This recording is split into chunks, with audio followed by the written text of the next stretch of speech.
Yo, what's up guys? I've got a new 3.8 million squad builder for you today. First we start off with the goalkeepers, none other than the big man, the cat, De Gea. For me, he is the best goalkeeper in the game. I've tried Weah, I've tried Buffons, I've tried it all. The only other goalkeeper who can give him run for his money is Jack Butland, but Jack Butland doesn't fit in this team, so we're going with the big man De Gea. Next up, we got the right back. It's none other than in form Montoya. He is the best for that position. If you look at the La Liga, he is the best right back. The only other right back who can come close or who is just as good if you want to spend an extra 20k is DeMarcos, who goes for 40k while Montoya is around 22k.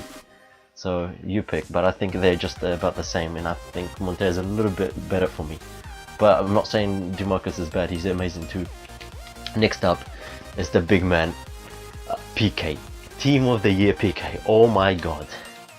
Oh my god, that guy, he's insane. He is the best centre back for me in the game. I've tried a lot of centre backs, even legend centre backs. I've even had legend Puyol in his spot, but I didn't feel like Puyol gave me his money worth. But PK certainly does. He's just always there in the right places. Next up, we got the big man Ramos. Ramos, oh, I think most of you guys should know about him. He's amazing, you don't have to say much about him. Next up, we got the left back. Who's it gonna be? It's a tough decision. You can have in Marcelo in there, but I just prefer Jordi Alba since he's got more pace, and this game is all about pace basically. If you got the pace, you basically have a good player on your hands. Next up, we're starting with the centre mid. Right centre mid, who we have here? Who we have here?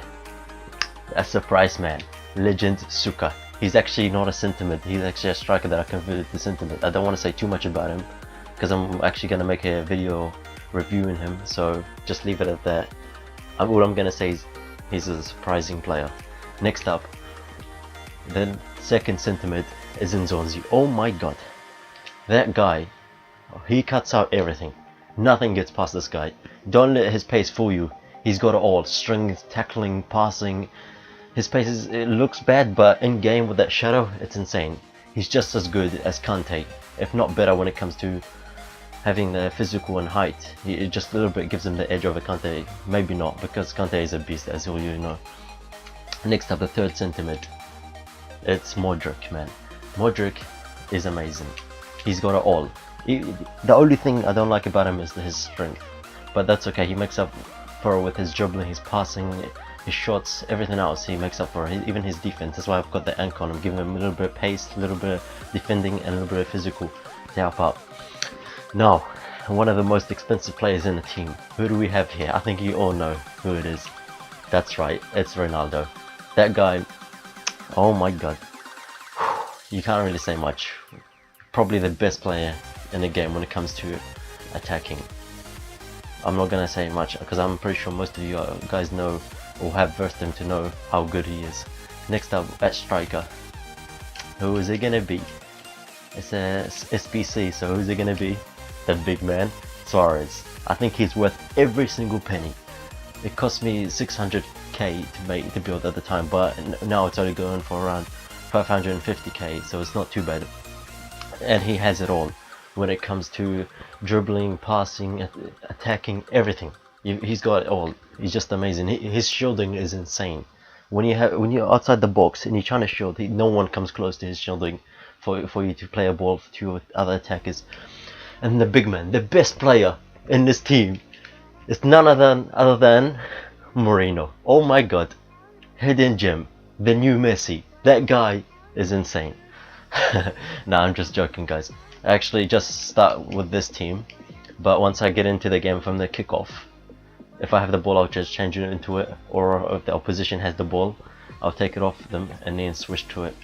And I switched to the, I think you should all know, because it's the most OP formation and basically everyone uses it, and they have every right to use it since it's the best formation in the game. It's this formation, and this is how I set up the team. Once I get into the game, I'll move Suarez up there. Ronaldo becomes my striker. Actually move him here. Yep, that's how it's set up. And then I'll take out Moreno and bring in the legend, the best striker I've ever used. Oh my god, Weah.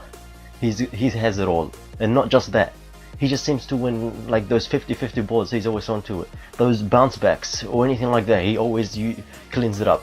This is how I start off once I'm in the game. This is the team. Look how good this team looks, boys. Just look at that. It's amazing.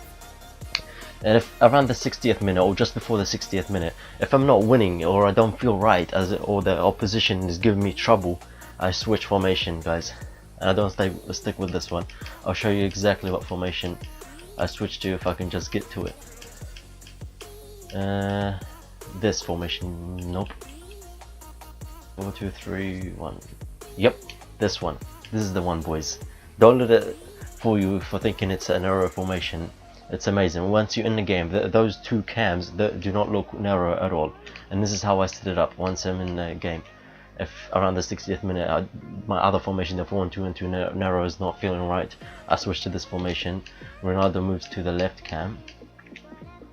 And then Suarez stays in the center cam here. And then I take out Modric. And I bring in, Gareth Bale. Once he comes in as a sub, he has it all. He's got the pace to burst through most of the opposition tired defense. It's just amazing. Once you switch to this formation around the 60th minute, you chuck in Bale. And one more, I bring in Andrew Gomez for one of my two CDMs, either Nzonzi or Suka. Most of the time I take out Suka since he gets tired before Nzonzi. Just to freshen legs up. It always feels right and it feels better once you bring in fresh legs. You can catch up easily, you can cut out attacks easily, and this is how I usually end up most of my matches, from around the 60th minute, and it just feels so good. So I'm not going to speak anymore about it. I'm just going to roll out the clip and show you exactly what this team can do and for Champions matches.